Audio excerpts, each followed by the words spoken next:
Hello, everyone, and welcome back. So, in this presentation, we will develop three additional ways in which you can organize the main points of the body of your persuasive speech. Now, so far, we all know that every presentation should have an introduction, a body, and a conclusion. And by now, you are aware that the main points within the body of your presentation can actually be organized in different ways. This depends on the topic, your purpose, your audience, and even you. What we need to remember is that a well structured presentation is not only easier to understand, but it is also easier to deliver. In the warm up activity, you dealt with several ways in which you can organize the main points of the body of your speech, some of which you can see in this chart. But if you look at this information carefully, you will notice there are other three strategies that you can use to organize your speech. These are order of intensity, refutation, and Monroe's motivated sequence.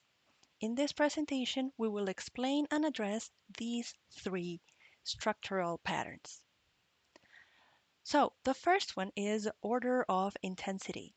When you decide to adhere to this format, you are going to organize your points from the least to the most.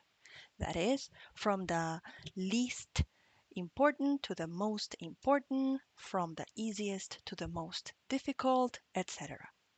You need to remember that the most significant or powerful idea should be left for last so that you can create a memorable impression on the listener.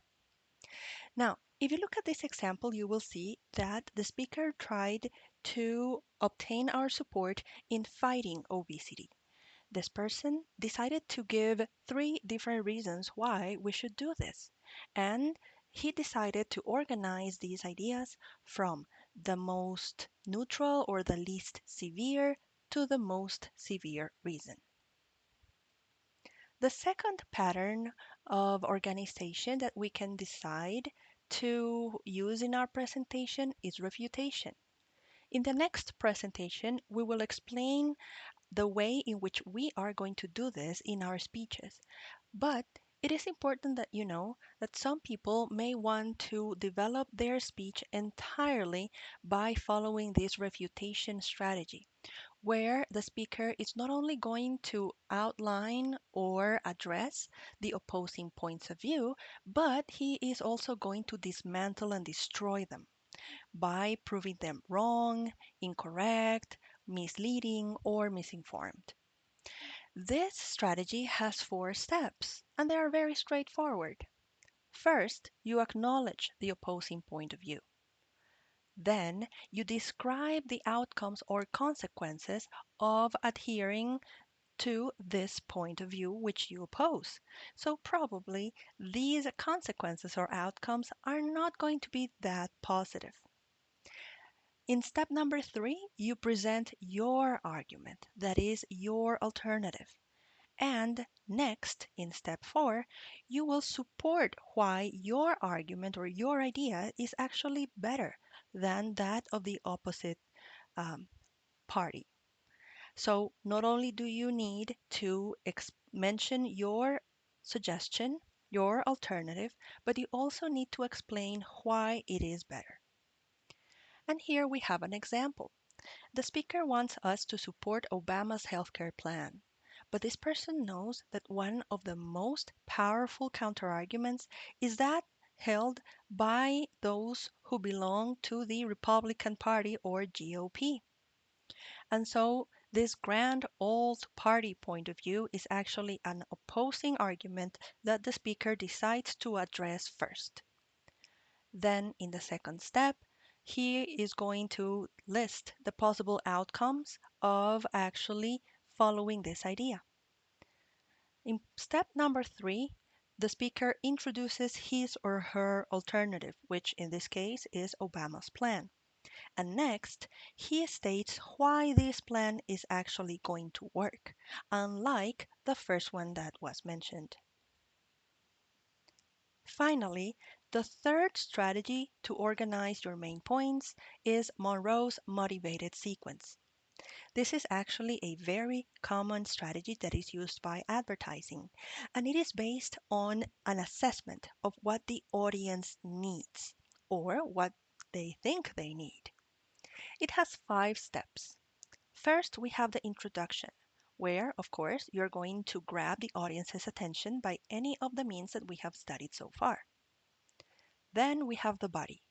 You should begin by either stating the need. You need to convey the idea of a problem that needs to be solved.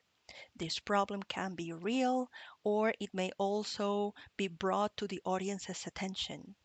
And so you're creating a necessity that you're going to satisfy in the second point.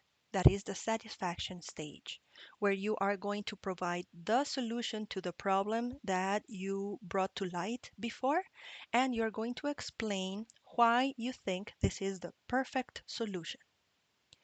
In the third point, you are going to help the audience visualize or imagine what the benefits of implementing your solution are going to be so that they can actually see those benefits and advantages.